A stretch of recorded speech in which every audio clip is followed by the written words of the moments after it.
कविता अपनी माँ बबीता की इकलौती बेटी थी। बबीता भी कविता से बहुत प्यार करती थी और बबीता चाहती थी कि कविता की जल्द से जल्द शादी हो जाए।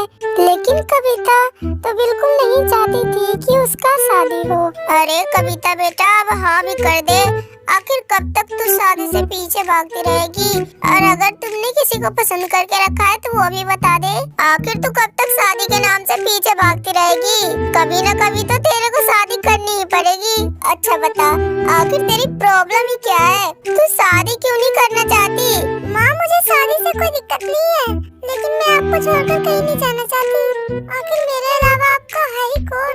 मेरे चले जाने के बाद पता नहीं आप इतने बड़े घर में कैसे रहोगी।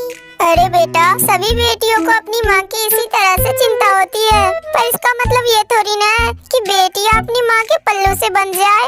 एक न एक दिन तो बेटियों को शादी करके अपने ससुराल जाना ही पड़ता है। लेकिन माँ, मुझे ये रिवाज जरा भी पसंद नहीं है। हमेशा लड़कियाँ ही क्यों विदा होती है? लड़के क्यों नहीं होते? आप देखना, मैं आपके लिए घर जमाई ढूंढ कर लाऊंगी। इतना कहकर कविता वहाँ से चली जाती है और कविता की माँ बबीता कविता की इस हरकत से परेशान हो जाती है और इसी तरह से कुछ महीने बीत जाते हैं। और फिर एक दिन मॉल में कविता की मुलाकात कबीर से होती है। कबीर अपना पर्स घर पर ही भूल चुका था। उसके पास पेमेंट देने के लिए पैसे नहीं थे। ये देखकर कविता कबीर की मदद करती है। लो, तुम ये रख लो। थैंक यू जी, थैंक यू। आपने मेरी इतनी मदद की। अच्छा, अब आप अपना नंबर दे दीजिए, मैं आपको फोन पे कर दूंगा। अरे अरे, कोई बात नहीं। जब आपके पास पैसे हो तब दे देना। ये रहा मेरा नंबर। वैसे कोई मजबूरी थी क्या जो आपके पास पैसे नहीं थे? अरे नहीं नहीं, आपने तो गलत ही समझ लिया।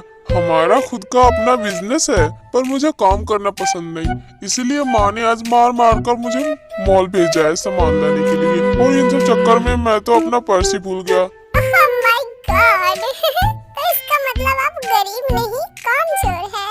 मुझे कामचोर लोग ना जरा भी पसंद नहीं। अरे आप मुझे फिर से गलत समझ रही है। मैंने कहा ना, हमारा खुद का बिजनेस है। हमारा से मेरा मतलब था कि मेरा खुद का बिजनेस। मैं और मेरी माँ घर में अकेले रहते हैं, वो कोई काम नहीं कर सकती, इसलिए मैंने घर में नौकर रखे थे। लेकिन माँ को तो नौकर पसंद ही नहीं, वो चाहती है कि मैं घर के काम भी करूं। बस यही वजह है। कबीर से बात करते ही कविता उससे इम्प्रेस हो जाती है। अब इसी तरह से उन दोनों की मुलाकात होती है। धीरे धीरे मुलाकातें बढ़ने लगती है। इसी तरह से कुछ महीने बीत जाते हैं। फिर वो दोनों एक दूसरे से प्यार करने लगते हैं। फिर एक दिन अचानक से कबीर की माँ का देहांत हो जाता है। बेचारा कबीर बहुत उदास रहने लगता है। देखो कबीर, संभालो अपने आप को, उदास मत हो। उदास न रहूं तो क्या करूं? मेरी माँ के अलावा मेरा इस दुनिया में था ही कौन? और अब मेरी माँ भी मुझे छोड़कर चली गई। कविता, तुम मुझे छोड़कर कभी मत जाना। अगर तुम भी चली गई तो मैं नहीं जी पाऊंगा। कविता, ये घर मुझे काटने को दौड़ता है। मेरा मन नहीं करता इस घर में अकेले रहने का। अरे कबीर, ये तुम कैसी बातें कर रहे हो? मैं तुम्हें छोड़कर भला क्यों जाऊंगी? मैं भी तुमसे प्यार करती हूँ। मैं तुम्हें कभी नहीं छोड़ के जाऊंगी। अभी तुम चलो, मेरे घर चलो। तुम ठीक नहीं लग रहे मुझे। और कविता कबीर को अपने घर ले जाती है और अपनी माँ को सारी बात बताती है। फिर अपनी बेटी की बात सुनकर कविता की माँ बबीता कबीर को दिलासा देने के लिए उसके पास जाती है। बबीता को भी कबीर बहुत अच्छा लगता है। देखो बेटा कबीर, जो दुनिया में आता है उसे तो एक न एक दिन जाना ही पड़ता है। तुम्हारी माँ चली गई तो क्या हुआ? मैं हूँ ना तुम्हारी माँ।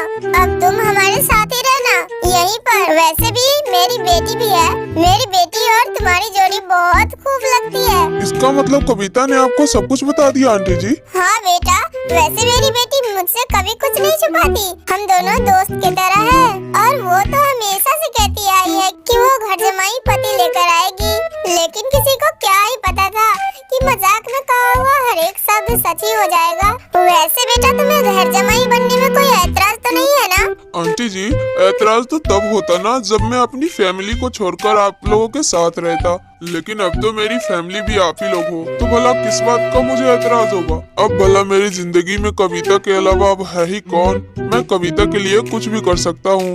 इसी तरह से कबीर घर जमाई बनने के लिए तैयार हो जाता है। फिर कुछ ही दिनों बाद कविता और कबीर की शादी हो जाती है।